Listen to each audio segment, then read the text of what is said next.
a new episode of Velocity Kinetics. I do apologise for the last episode. It went up twice on VO and YouTube. YouTube said my account was not valid to take videos longer than 15 minutes. Despite me verifying the account, apologies for Facebook making a bleeping noise in the background. It might make a few more of those. But YouTube said that my account wasn't verified for videos longer than 15 minutes, despite me fucking verifying it. And VO said the video had content that was copyright infringing, which I don't know how it had content that was copyright infringing. All the videos the images I used were not copyrighted. So hence why in this video, despite me talking about Formula 1 and curves, etc., I'm using a picture of Russ's, the Balcom Road Race Parts Mustang that I did a photo edit on. Now, this is just after the Bahrain Grand Prix. It was quite an entertaining Grand Prix, and the reason why I'm making a video this soon after the race, it highlights just how entertaining hybrid technology can be. Because look at how far ahead the Mercedes were during the race. After the safety car, they pulled away to, what was it, about 11-15 seconds, something around there. They pulled out a huge lead, absolutely gunning it. The Force Indias were not far behind. The Red Bulls, much to my disgust, although credit where it's due, they did quite well, and so did the Williams, although the Williams should have done better. It was quite amazing. People should shut up about how the rules don't work, how they're rubbish, and the engine sound. Yes, maybe the engine sound is a little bit muted, but what's the point? You knew exhausts were going to be muted when you went to turbocharging. Turbo engines are more muted. Why do you think on the road, I know this isn't a particularly hybrid-related car, but why do you think the Pagani Zonda F makes such a massive racket versus the Pagani Huayra? Because the Huayra is turbocharged. Same size engine, more power, but it's quieter. Likewise, why does the Porsche 918 make such a much more muted noise? It still makes quite a hell of a lot of noise, don't get me wrong, but why is it a much more muted noise than the old Carrera GT? Turbo. The exhaust gases are going in to spin the fan to force more air out into the engine to make a bigger explosion to get more power. So there's going to be less exhaust gas going out the manifold and out the pipe. Now, if they're on about changing the rules, etc., to make more sound, I'm not sure they're going to do it. Because turboing is always going to do that. The only way to do it is to turn down the turbo pressure and to increase the engine power somehow, basically by reboring out maybe to 1.8 or 2 litres. So that is one way around it, but that's going to cost a hell of a lot of money to build and research. It's already cost the teams millions to get the engines to where they are now. It boggles my mind. The only other thing they can do is take the turbocharger off and go to supercharging. But supercharging for me, it's not always great the best sound. Because, you know, I love fast cars. I love what people can do with small engines. Look at Koenigsegg, what they did with supercharging a V8. Ford did it with supercharging supercharged one of their pickup truck engines, put it in the back of the GT,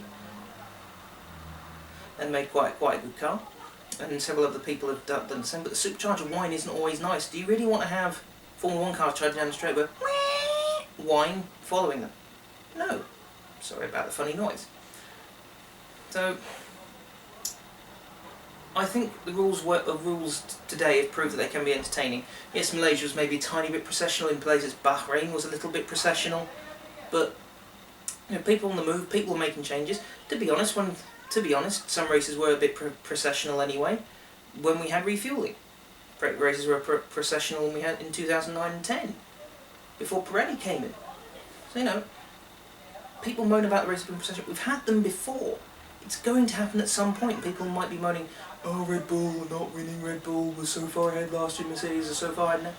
That's no different to the Senna Prost era, when their cars won 15 out of 16 races.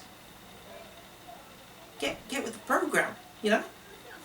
And also something else I want to mention. I know it's not velocity or kinetics related, but people are already jumping on the bandwagon about Pastor Maldonado again.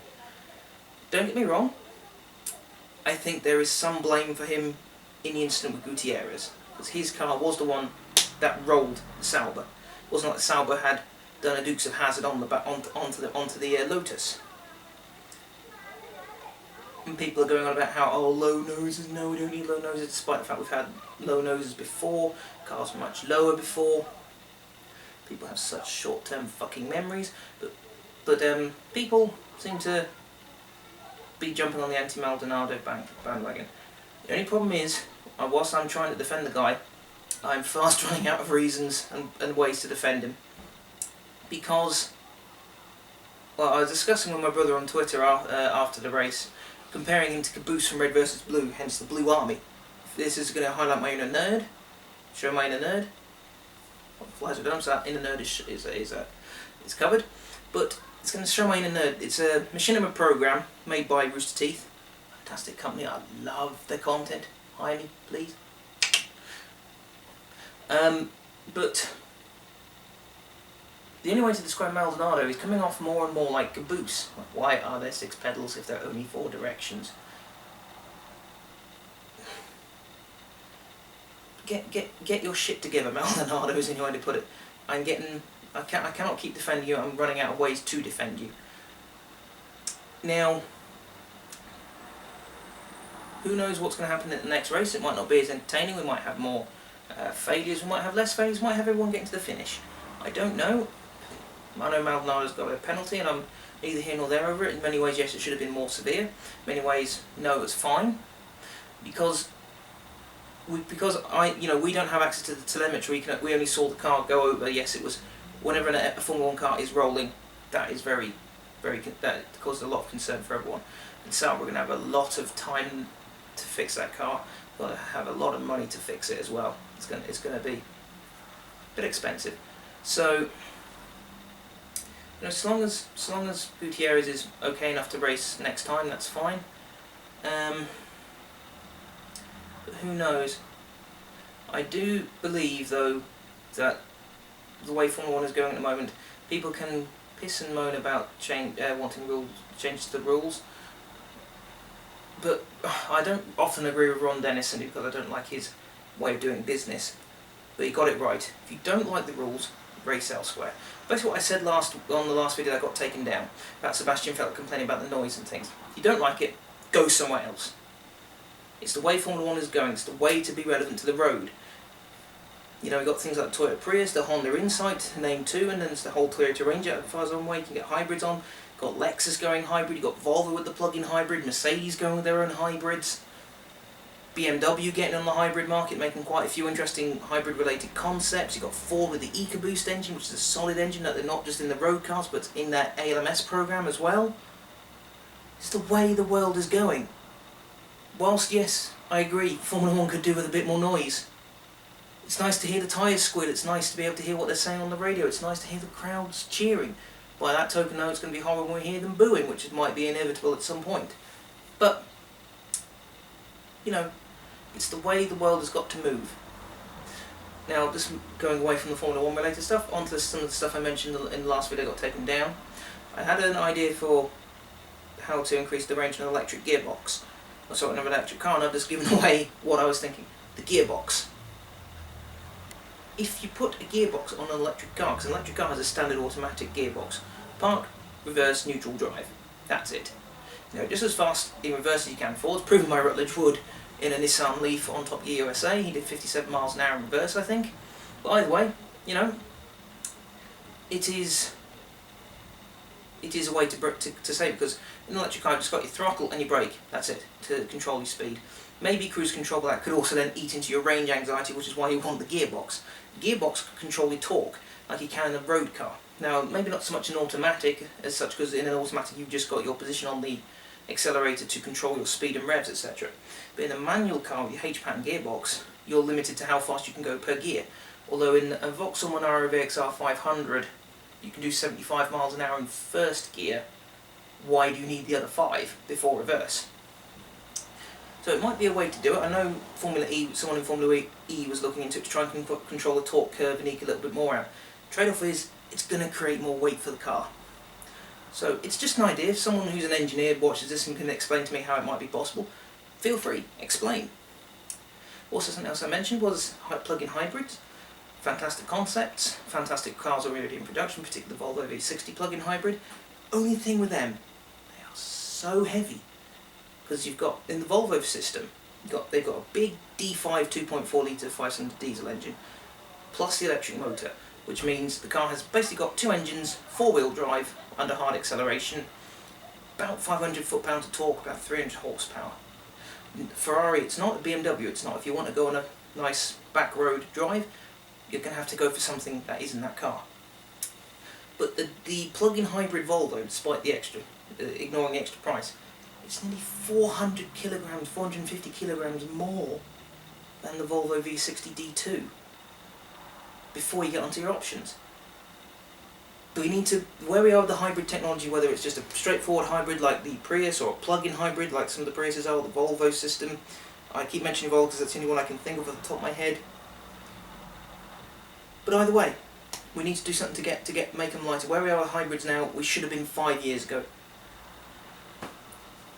It's not something that I particularly agree with, because I love petrol, Koenigsegg, Pagani, Lamborghini. Most things that just go fast and make a lot of noise, I love. So we'll see how that goes. But the plug-in hybrid, not only aside from the fact that technology is too heavy and perhaps not as efficient as it could be, in the UK, and I've heard it on the Rooster Teeth podcast, Bernie Burns has got one of the Tesla Model S's, I think. Bits of Austin in the States, from what he's mentioned, it sounds like they're set up for electric cars. They're getting into that position, and some of the big cities in the UK are like that. Places in London, I think there are places in York, places in Scotland, etc. But not very many. The UK is not, without a major infrastructure change, the hybrid and the plug-in hybrid, the electric car, is not going to work. I live on a first floor flat. I mean, I've got a church just across the road from me, where I am in Middlesbrough. If I had the money to either buy or lease a Volvo V60 plug-in hybrid, or any plug-in hybrid, do I really want to be running a cable upstairs from street parking into my flat for someone to potentially unplug it in the night? Or if you've got your typical middle class setup, 2.4 children, cat, dog, nice detached house, double garage. Most people don't store a car in the garage, really. My cousin from Suffolk, he's correct. Don't store a car in the garage, or most people don't store a car in the garage. So where are you going to plug your hybrid in to charge it up? You're not going to want to run a cable through your house. It's not like you're cutting your lawn. If you've got a small enough lawn to only warrant a fly mow or something, it's not something particularly useful at the moment. So hybrids, plug-in hybrids, great concepts. I love the concept, despite being a petrolhead through and through, and being a little reluctant to take it up. But we've got to change our infrastructure to match. I apologise if this is a little, maybe rage-induced, not rage-induced, just maybe a little testy or angry than intended. But I've read a lot of anti-Maldonado comments, and the hate. Yes, he was part of a very serious accident. Yes, an F1 car rolling is always serious. It does not warrant tagging him in hate. It does not warrant being like, oh, eat shit and die, basically. Even though his car might look like the Puma, or with tusks, it looks more like a walrus. Although he is like a boost, so maybe he's on blue team. Maybe Relotus has a tank. Red versus blue jokes aside, or red versus blue references aside, who knows, but I'll sign this video off now. Look after yourselves this week. I'll try and get another post up shortly. Yeah, see you around.